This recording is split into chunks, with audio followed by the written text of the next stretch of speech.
It started with a patient I'll call Marie.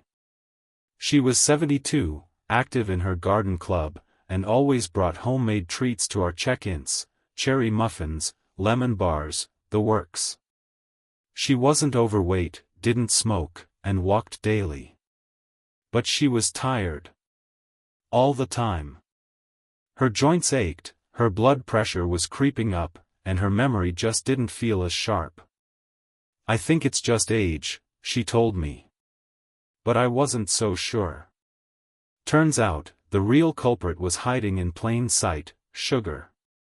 Now, I'm not here to demonize a slice of birthday cake or the occasional scoop of ice cream. But I've seen, time and again, how sugar, especially the added, hidden kind, acts like a silent saboteur in our bodies as we age. And the evidence is clear: excess sugar doesn't just lead to weight gain. It inflames our joints, disrupts our sleep, spikes our blood sugar, and quietly steals our strength. Let's break it down. When we consume too much added sugar, it floods our bloodstream, prompting the pancreas to release insulin. Over time, this repeated sugar-insulin roller coaster wears out the body's response system. That leads to insulin resistance, a precursor to type 2 diabetes, and increases inflammation throughout the body. That inflammation isn't just a buzzword, it's the root of many age-related diseases, from heart disease to Alzheimer's. A landmark study in JAMA Internal Medicine showed that people who consumed 25% or more of their daily calories from added sugar were more than twice as likely to die from heart disease as those who kept it under 10%. Think about that. Sugar wasn't just a guilty pleasure, it was a predictor of premature death.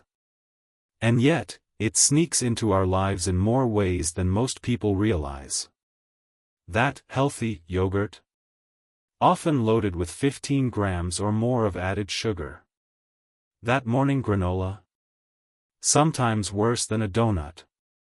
Even savory foods like pasta sauce and salad dressings can pack a sugary punch. It adds up fast. Older adults are particularly vulnerable. Our metabolism slows, muscle mass declines, and the body's ability to handle blood sugar becomes less efficient. What might have been a harmless cookie in your 40s can feel like a health setback in your 70s. So, what can we do about it? First, awareness. Start reading labels, not just for calories or fat, but for sugar. Look for terms like high fructose corn syrup, cane juice, or anything ending in "ose." Next, rethink your beverages. One of the simplest shifts I recommend is cutting sugary drinks, soda, sweetened teas, even fruit juices, and swapping them for water, herbal teas, or seltzer with lemon. It's a small step with big impact. Marie made those changes. She swapped her sweet tea for unsweetened hibiscus, replaced her muffin habit with Greek yogurt and berries, and started checking labels. Within weeks, her energy returned. Her joints felt less stiff. Her fasting blood sugar dropped. And the best part? She didn't feel deprived, just empowered. One of the hardest conversations I've had in my practice wasn't about heart disease or diabetes. It was about memory. A longtime patient, Harold, came in for a routine visit. He was 68, a retired engineer, and sharp as a tack, until he wasn't. "Doc," he said, fidgeting with his wedding ring, "I keep forgetting names. I walk into a room and can't remember why. My wife says I've told her the same stories twice in a day." At first, we ruled out the usual suspects: stress, sleep, medication side effects. But something kept nagging at me. Harold's blood sugar levels were creeping up, and he had a serious sweet tooth, 2 sodas a day, dessert with dinner, and what he called his little treat of peanut brittle before bed. That's when I pulled up a study I'd recently read in the New England Journal of Medicine. It found that even in non-diabetic individuals, elevated blood sugar levels were linked to faster cognitive decline and increased risk of developing dementia. The brain is a hungry organ. It uses about 20% of our body's energy, most of which comes from glucose. But just like your car runs best on clean fuel, your brain functions best with a steady, regulated supply, not constant spikes and crashes. When we overload on sugar, especially added sugar, it floods the brain with excess glucose. Over time, this leads to something called glycation, a process where sugar binds to proteins and creates harmful compounds that damage brain cells. Think of it as sugar rusting your neurons. Excess sugar also fuels inflammation in the brain, particularly in the hippocampus, the area responsible for memory and learning. Studies have shown that high-sugar diets shrink this part of the brain, even in people without full-blown diabetes. That's not just academic. It's the difference between remembering where you put your keys and feeling lost in your own home. Harold was shocked.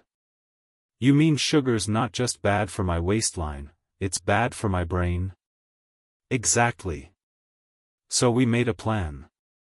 We didn't go cold turkey, that almost never works. Instead, we swapped. Soda became sparkling water with a splash of juice. Dessert became dark chocolate and berries. Breakfast went from frosted cereal to oatmeal with cinnamon and walnuts. These changes were small, but they were consistent. Within 3 months, Harold's blood sugar was lower. More importantly, his wife noticed the difference before he did. He's remembering better. He's more focused. It's like he's come back online. There's no magic bullet for protecting your brain as you age. But if I had to choose one starting point, cutting added sugar would be it. And here's something hopeful: the brain is remarkably resilient. Even in later life, it can form new connections, regenerate neurons, and adapt. But it needs the right environment, and sugar clouds that possibility. When people think of sugar, they usually picture desserts, candy, and maybe a few extra pounds around the waist. But rarely do they think about inflammation, the kind that silently eats away at your heart, stiffens your joints, and wreaks havoc on your gut. I've seen it more times than I can count. A patient comes in complaining of joint pain, digestive issues, or rising blood pressure, and lurking in the background is a diet high in added sugar. Let me share another story. Gloria, a 74-year-old with arthritis in her knees and borderline high blood pressure, came to me frustrated. I've cut back on red meat. I'm walking more. Why do I still feel so stiff and tired? We reviewed her diet, and that's when it jumped out. Gloria wasn't eating junk food per se, but her healthy snacks, flavored yogurt, granola bars, fruit juices, added up to nearly 50 grams of added sugar per day.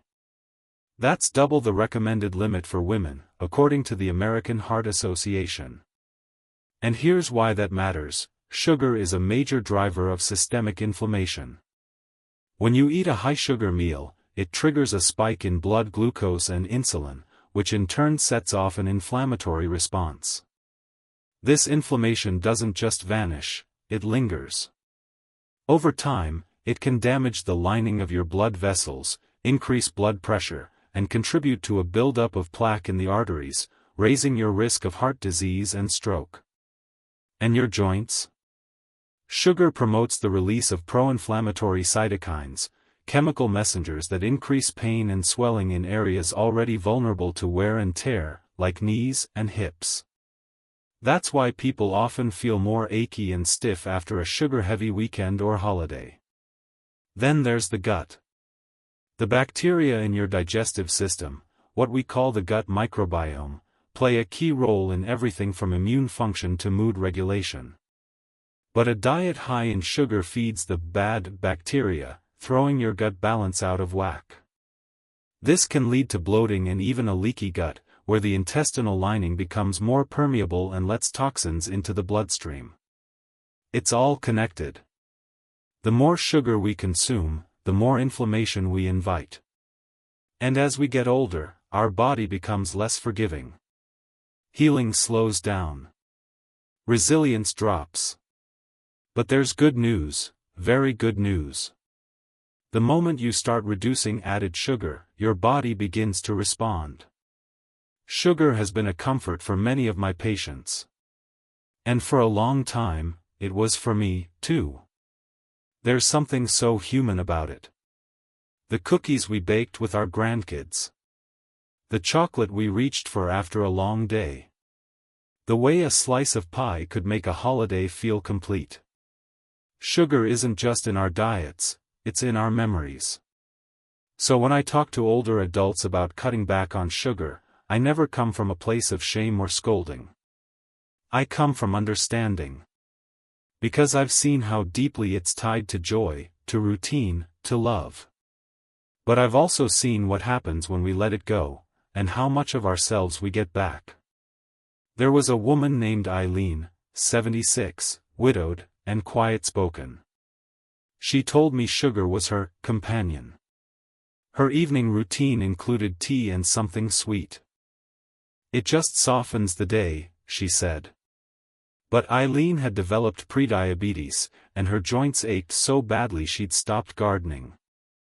Her doctor told her to cut back on sugar, but no one showed her how. It feels like I have to give up a part of who I am, she whispered during our visit. That hit me hard. Because I've heard that same fear from so many. The fear that health means deprivation. That taking care of your body means losing the little joys that make life sweet. But here's what I've learned, and what I shared with Eileen, it's not about giving up joy. It's about finding new, deeper joy, joy that isn't followed by a crash, by guilt, by pain. It's about discovering that the best parts of your life aren't in the sugar, they're in how you feel when your body starts to come alive again. So we took it slow. We kept her tea ritual but replaced the cookies with a piece of dark chocolate and fresh strawberries. We talked about how fruit tastes even better once your taste buds reset. We found joy in new habits, like baking naturally sweetened muffins with her granddaughter, using mashed banana and cinnamon instead of refined sugar. Within weeks, her fasting glucose dropped. Within months, she was back in her garden. Her hands still ached now and then, but less. Her energy was steadier. Her smile, fuller. I didn't think I could do it, she said. But I feel like I've come home to myself. That's the part we don't talk about enough, the emotional power of reclaiming our health. Of feeling stronger in your body. Clearer in your mind. Lighter in your spirit. If you're reading this and sugar feels like your comfort, your celebration, your reward, I see you. This isn't about being perfect. It's about giving yourself the chance to feel good again. To trust your body. To let it heal. And to realize that life's sweetness doesn't have to come from a package. Over the years in my practice, I've walked this path with many patients, smart, caring people who didn't realize that sugar was quietly undermining their energy, their focus, and in some cases, their independence. I'll tell you this, cutting back on sugar isn't about being perfect. It's about giving your body a fair shot to function the way it's designed to. And when you do that, the results are often better than people ever expected. So, let's talk practically. What works? 1. Start small. Replace, don't restrict. Pick the most sugary part of your day, maybe it's the soda with lunch, or the dessert after dinner, and swap it for something with fewer or no added sugars. That can be sparkling water with lime instead of soda, or a square of 85% dark chocolate and berries instead of cookies. These little changes stick better than dramatic overhauls. 2. Fill your plate with real food. I've found that when people eat more whole foods, vegetables, fruits, protein, nuts, they naturally crave less sugar. A breakfast of eggs and spinach will set you up much better than toast with jam or sweet cereal. Balanced meals keep your blood sugar steady, which means fewer crashes and cravings later. 3. Learn to read labels like a pro. Added sugars are everywhere, even in foods that seem healthy.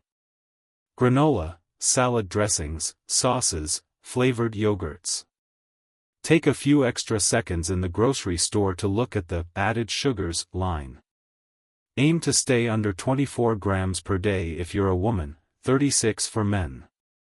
You might be surprised by what you find. 4. Respect your body's rhythms. Many sugar cravings come down to timing. If you're skipping meals or not getting enough protein, your body will naturally seek out quick energy, usually in the form of sugar. Eat at regular intervals, and include protein at each meal. It keeps your blood sugar and mood on an even keel. 5. Make it satisfying, not sterile. You're not on a punishment diet.